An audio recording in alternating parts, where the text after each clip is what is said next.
to doorstop delivery of passports and smart IDs, a Home Affairs presence in hundreds and thousands of more bank branches across South Africa, a modern electronic travel authorization system to enable secure online digital application, adjudication, and communication of all visa outcomes, and a secure digital system to eliminate identity fraud, drive financial inclusion, eliminate waste and duplication in government services, and revolutionize the way citizens interact with government. He's putting the home back into Home Affairs. The economic knock-on effects of a properly run Department of Home Affairs will give people a faster, easier route into the economy and will finally put an end to the ridiculous requirements that it takes for us to bring in skilled workers to come into South Africa and share their expertise and assist us with the process of growing our economy and creating jobs. The border management's use of drone technology has seen a 215% increase in the arrests of people illegally entering South Africa over the past festive season, which shows the success of digital technologies. Through the Department of Communications and Digital Technologies, Solly Malatsi is driving an ambitious plan to get cheap smartphones with fast internet connections into the hands of millions of poor South Africans. By 2029, he wants the majority of South Africans to be connected. That's up from just 14.5% at the last count in 2023. Now, this is important because World Bank data shows very clearly that on average, every 10% increase in broadband penetration results in a concomitant 1.21% increase in GDP. We need that economic growth. The growth agenda has to be a priority, and these are some of the ways to get there. Dr. Dion George at the Department of Forestry, Fisheries and Environment is implementing measures now to empower coastal communities through sustainable fisheries management.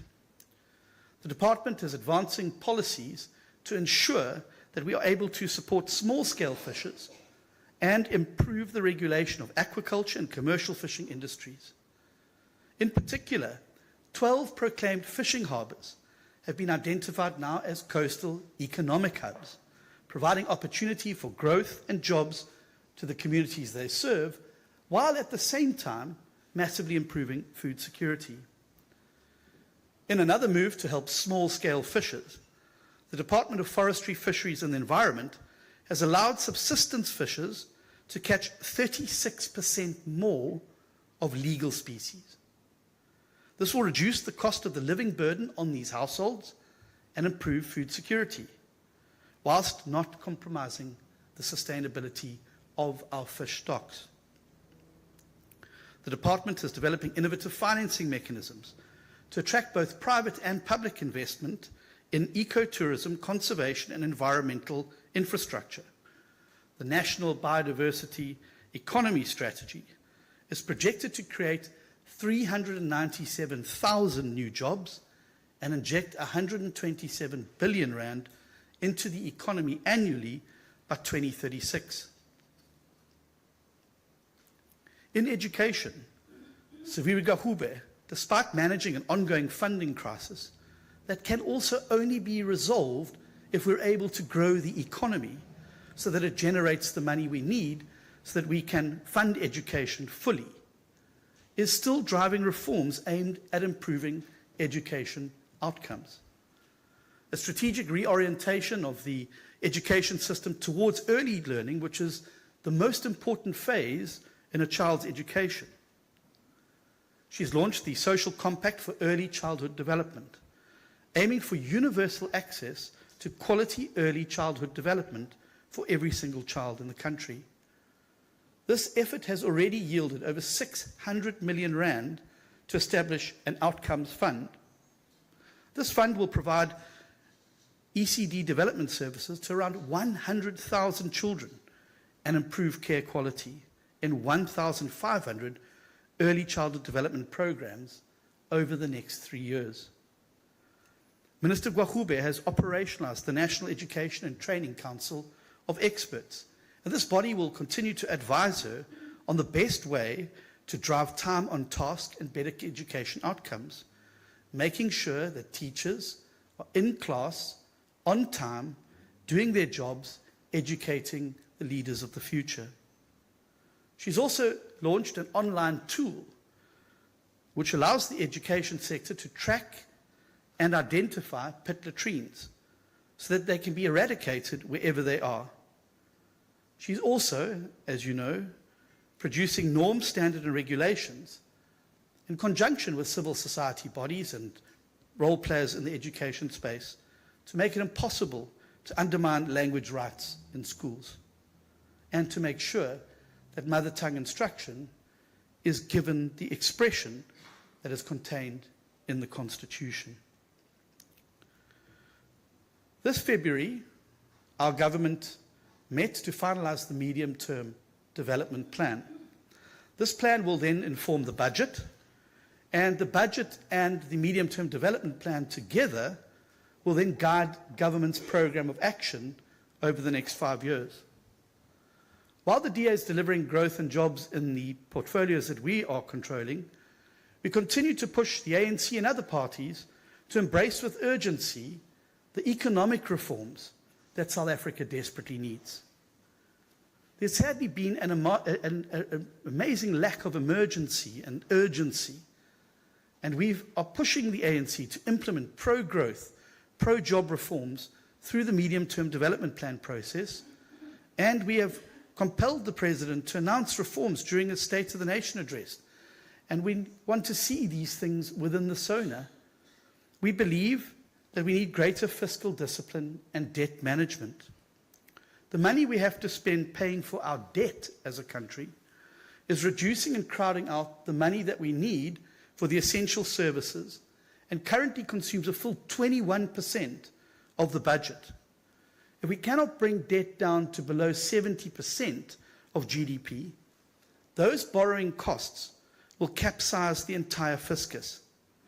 To avoid this catastrophic eventuality, the GNU needs to do a number of things. Firstly, it should commit to a credible plan to reduce government debt and then stick to it. It's the sticking to it part that is actually the most important.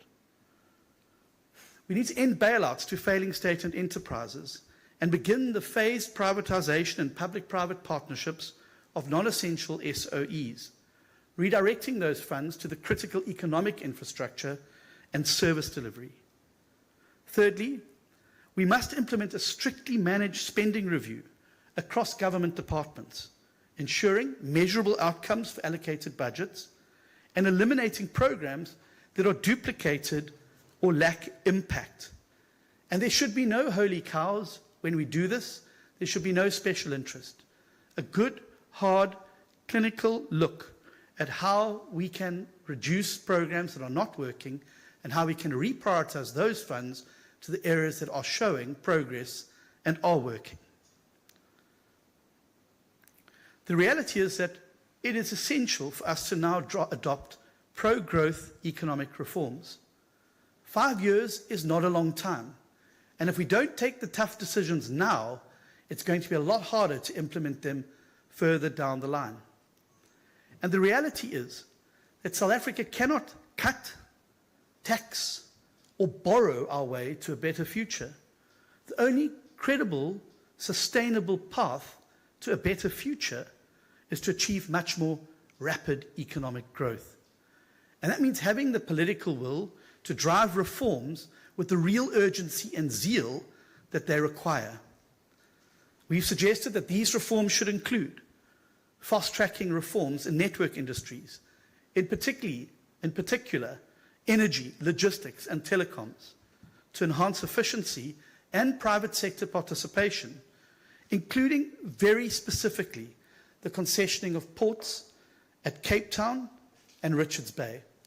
Over 50% of our agricultural exports move through this port of Cape Town. The port inefficiency is hampering us. We cannot wait for a pilot project in Durban, which is already mired in legal battles, to hold us back. We now need to make the bold decision that these ports need urgent attention and that our economic growth would not be possible without the infrastructure that is so required for any economy to be able to make it happen. We also need to make it far easier to do business in South Africa. We need to cut red tape and compliance burdens which make South Africa difficult to do business with. The World Bank has offered us assistance in this regard at no cost to ourselves, and we really should be snapping that opportunity up. We also need to look at removing tariffs on all goods that are not produced in South Africa and reviewing all master plans to remove the obstacles that contain within them that are obstacles to growth and jobs.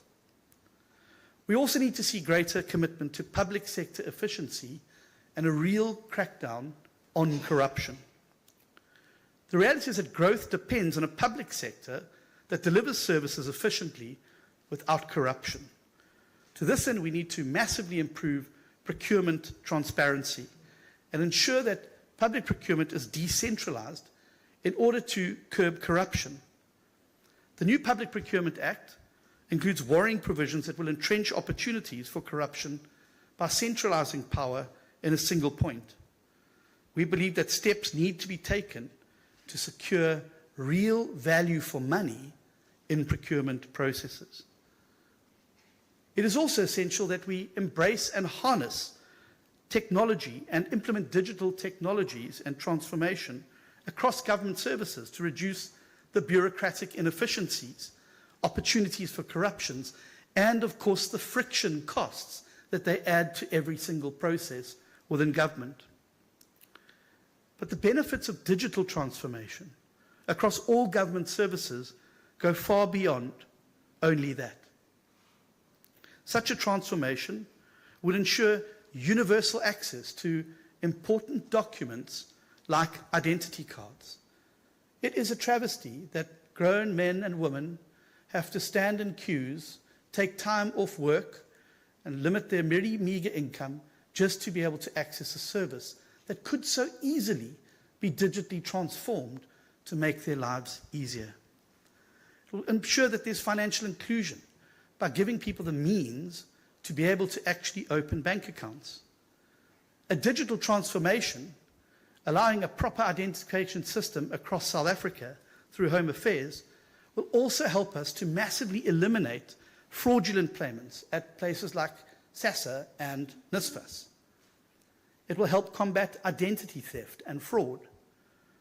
It will also help to improve tax collection, more secure borders, and fewer piles of paperwork which consume unnecessary time and increase the risk of loss and fraud. This is a crucial need and one we are deeply committed to, as can be seen by the digital transformation initiatives being led by Leon Schreiber in Home Affairs.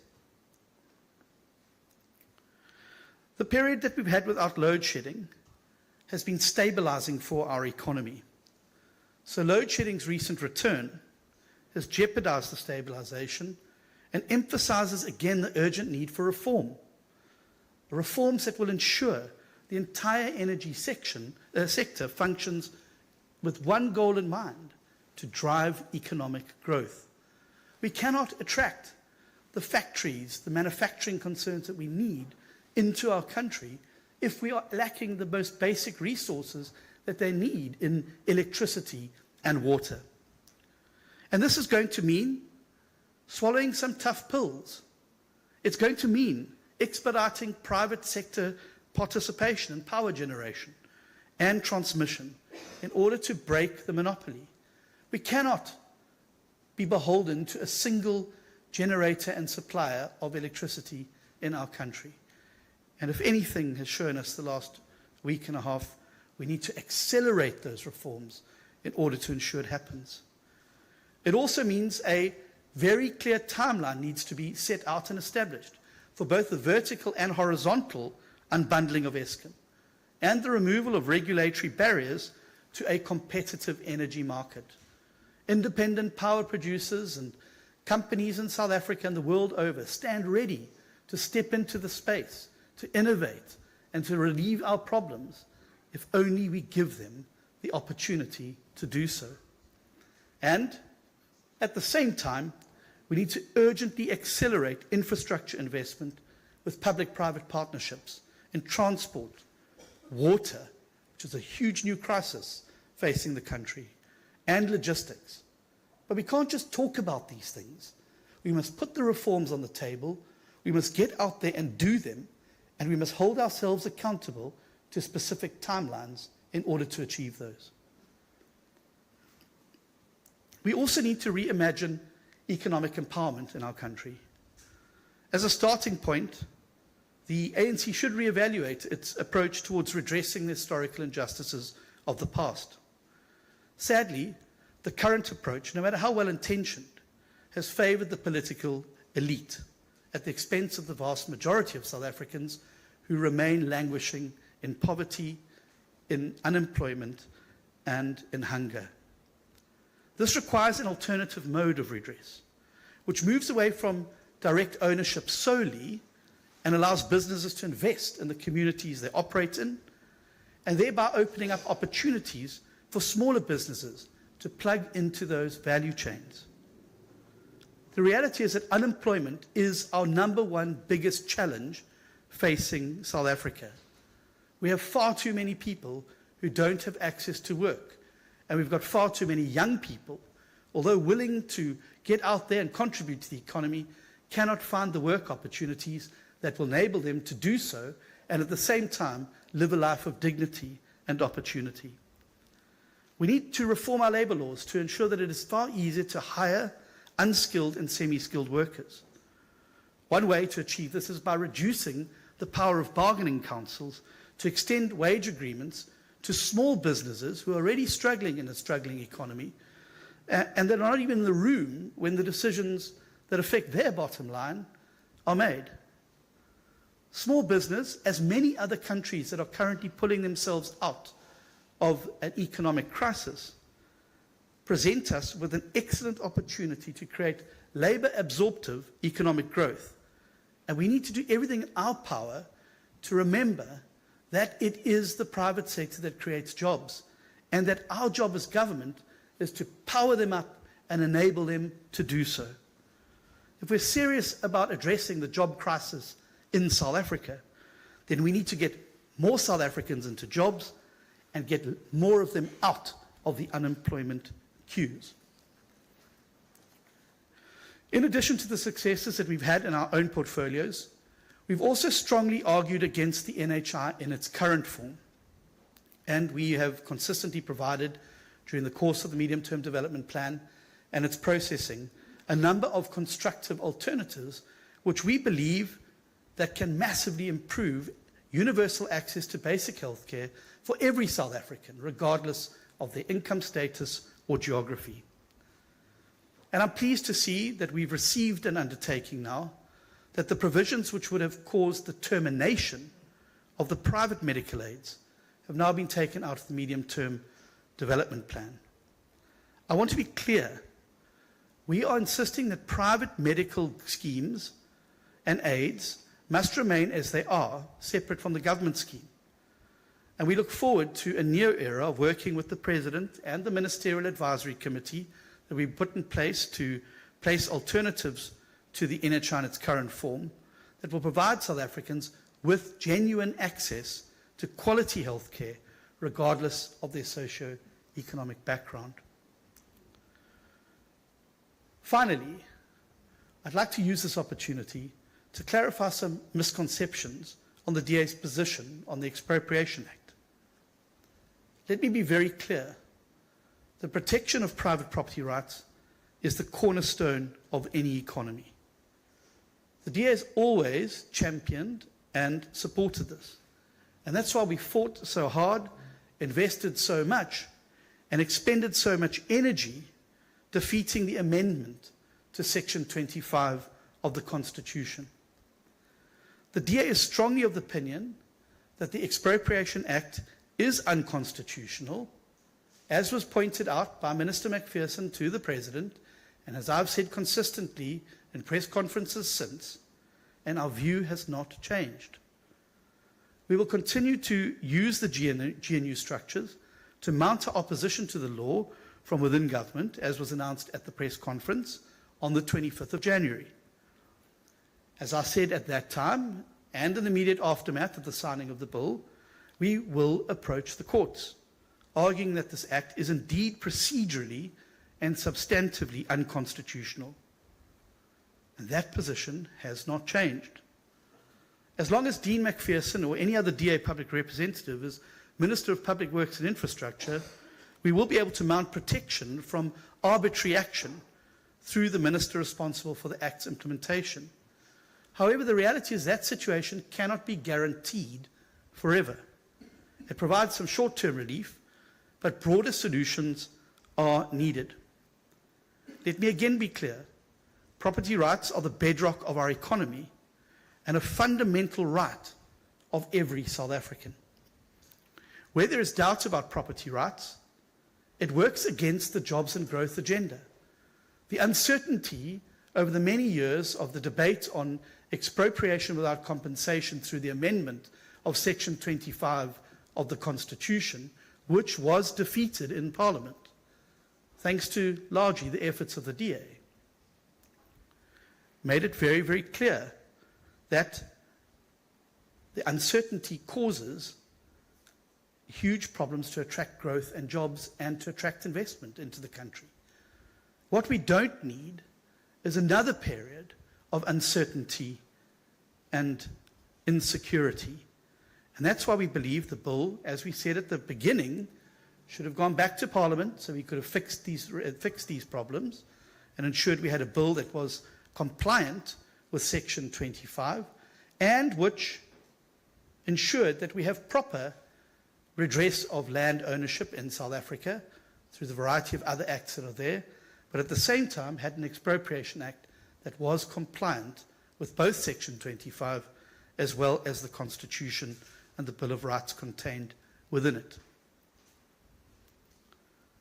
I don't, however, think that it is helpful for our country when misinformation is spread.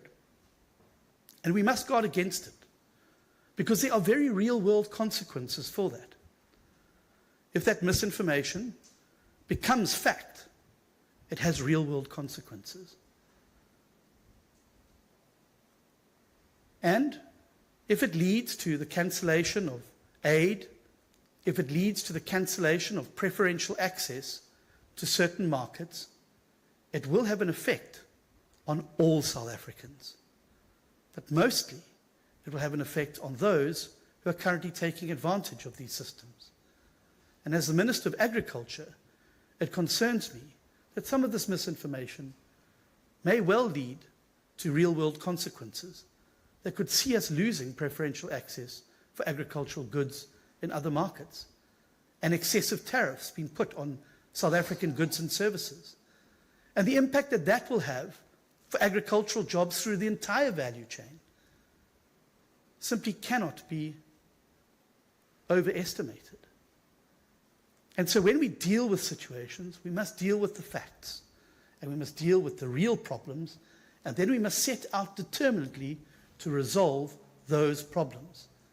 That is why the DA is going to court, as we've said from the beginning, to challenge the Act on the basis I've outlined, and while we will do whatever we can to ensure that we have an expropriation bill that is in line with our Constitution and which safeguards the rights of every South African contained in Section 25 of the Constitution, which remains unamended. Now, there's been a lot of talk and commentary in recent weeks about the DA's approach to the future of the Government of National Unity. And I want to take some time to address that now. Around 8 months ago, we entered the Government of National Unity for two key reasons. Firstly, to block the radicals in the EFF and MK from getting their hands on the levers of power, knowing the destruction that would be wrought if they were given these levers of power. And secondly, to use the opportunity to turn South Africa's economy around, to entrench and foster the growth agenda, and to create jobs for the millions of South Africans who do not have the dignity of work. And I believe fundamentally that no matter how difficult the going has been, and no matter how tough the analysis that has been shared has been, it is undeniable that South Africa is immeasurably better off now for having the DA in government. And so we will continue to fight inside this government for more growth, for more jobs, and to block dangerous things and to block the ANC when it seeks to cause the country serious, lasting damage. Now, let me be clear. We did not receive 51% in the election. Goodness me, I wish it had been the case. Life would have been a lot easier today.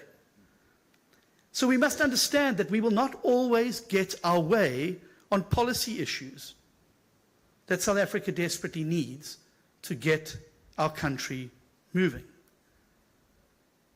However, you can be assured that the DA continues to fight every single day within Cabinet, within the Cabinet committees, and within the corridors of power to fight for the reform agenda, to generate economic growth and create jobs.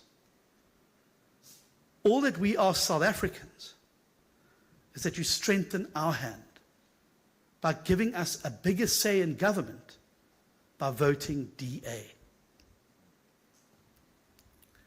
And nobody must be under any illusion that the breakers are not sitting in the wings, salivating at the prospect of the fall of this government, so that the very looters and breakers who have brought our economy to its knees, pushed our people into the unemployment queues, and robbed the opportunity from our children, can get their seats back at the cabinet table.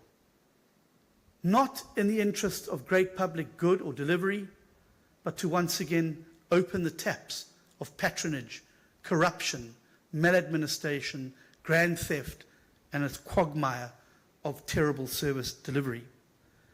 They will take South Africa backwards, as sure as night follows day. And every country that has seen a reversion to the policies expounded by the EFF and MK have seen what happens. Greater unemployment, widening inequality, deeper poverty, more grinding hunger. And the Democratic Alliance stands firmly as the stable anchor within this government of national unity. Because South Africa needs more than anything the stable, steady hand of the Democratic Alliance. They need our experience of running the most successful province in this country.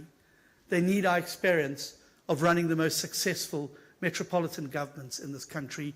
And they need our support and intentions, and they need our expertise now as we turn ministries around at a national level. The Democratic Alliance is firmly committed to keeping the country moving in the direction of travel it needs to go if we're going to unlock the real potential that our country has. If we're finally going to liberate our people in South Africa from the grinding poverty, from the unemployment, and from the terrible situation they have been plunged into precisely because the wrong policies were pursued for far too long in South Africa. Now, as I've said, we may not get our way all the time. But I want to promise this to every single DA voter and every single prospective DA voter, that we will fight tirelessly every single day for the reform agenda in South Africa. We will fight to the bare bones to ensure that the tough decisions are made that will turn our country around and finally start to write a new chapter. And we will never tire of doing so. South Africa is a wonderful country, and she is surely worth the rescuing. Thank you.